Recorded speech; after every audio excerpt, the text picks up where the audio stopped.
Hello everybody and welcome back to the channel. Today what I'm doing, I am fitting all the polycarbonate glass on top of the greenhouse that I've constructed. So the way that I'm doing it, the way I'm fitting it, this is called direct glazing, okay guys? So what I've done, I've bedded this on a bead of flexible silicone, so it's a glazing silicone, so which means if any of these timbers want to move, they can move. And then I've stuck another piece of 2x2, which is like a gasket, which goes straight on top, but to help stop any water coming through, I've also got this double-sided tape, which you just peel off there, like that. And that gets stuck down to the polycarbonate. This is a polycarbonate sheet here, which is double-sided for protection. And you just peel it off and then stick it on there. Now, it's going to be very difficult for me to be able to film this. I haven't got anyone else here to be able to help me. But you can see what I'd have to do. I'd have to run a bead of silicone all the way up along the edge there, within about 5mm of the edge. So when you compress the polycarbonate down, it doesn't splue out on the sides. So yeah, this is my little project I've been working on for quite a few months. It's been one of those jobs where you just do a little bit at a time. I'll just show you up through the valley there. So they're lovely and straight. And I've allowed for about 3 inch. Yeah, you're not going to get a lot coming down through that, but so yeah, that is the main run of the greenhouse. So overall it's 5.8 meters down the main run, so down there, and then from this point here to that point, I think it's 4.2, I think, something like that. And then you've got a little 4-foot projection out there, which is 1.2 meters. So yeah, and then I've just used a flashing up here to, well, instead of using lead or a bit of rubber, we just decided to use a bit of flashing up there. But yeah, it's coming along really nicely. So then all these are opening sashes, those ones here. You can see the window mechanism on there, and then they're all hinged at the top. And I've used a shiplap 6-inch cladding all the way up through, and then that up there is going to be for a fan, which just helps takes the moisture out, just keeps it at a good temperature. So, and then these ones at the back here, they're going to be on automatic openers, so as the temperature gets hot inside the greenhouse, they pivot and open out, and then when it gets cold, it closes the window. So yeah, I'm really pleased with it, and it's good to see the final bit going on there. Then it's just the gutters and downpipes to go on, but at least after that it will all be watertight, which is really good.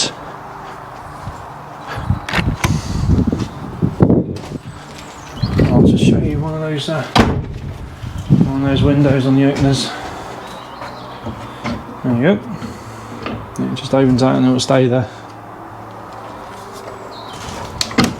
And it's hinged at the top. You probably can't see it on the camera, but and then at the bottom we've got I've routed in a drip groove. I don't know if you can see it.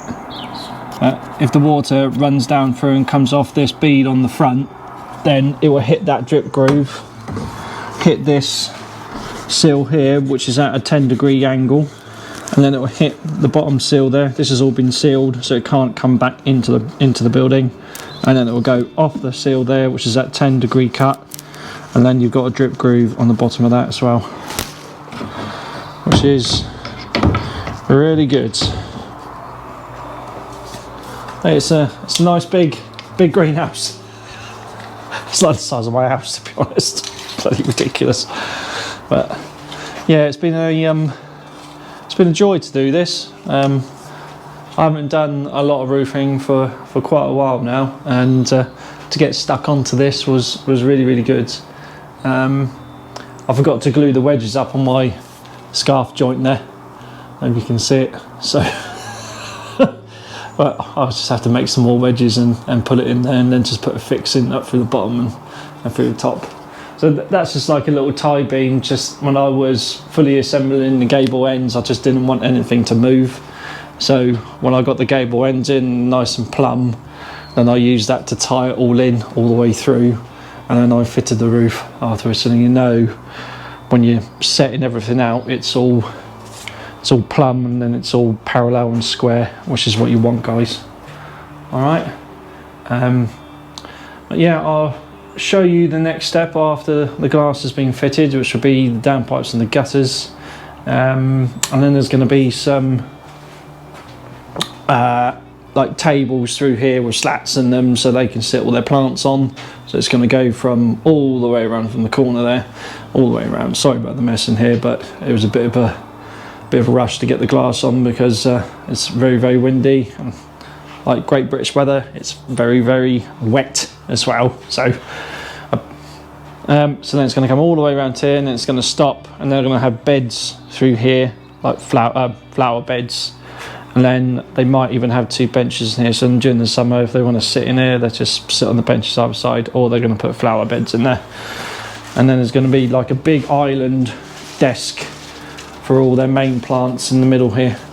So by the time everything's done, they're only going to have 2, maybe 3 foot of walking space all the way around. So even though this greenhouse is absolutely enormous, it's going to be filled in a matter of time. So yeah, really pleased with it. The way that I constructed this was basically, these are fence posts, which are the elite ones, so the C24 grade, so they are structural grade, and then they go down into concrete. And then afterwards, because he didn't want to go for like a screw pile system, or even putting in like a footing going all the way through, I decided to create almost like a ring beam all the way around. So once those were in, and I was happy it was all the posts were level, they were all square, parallel, then what I did, I just filled in concrete all the way around to tie everything in. And then there are 2 sleepers, which are down here. They're 10" by 4", and there's 2 of those as well, so they go down, one's set into concrete, and then that one's set into about 3-4 inches into concrete as well, all the way around. So it's a good solid foundation, because by the time, you know, Great British weather, when you get heavy amount of snow in here, it is going to be very heavy. So the last thing you want is, yeah.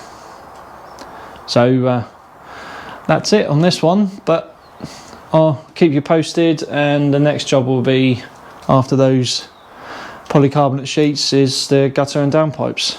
Okay guys, take care, and I'll see you on the next one.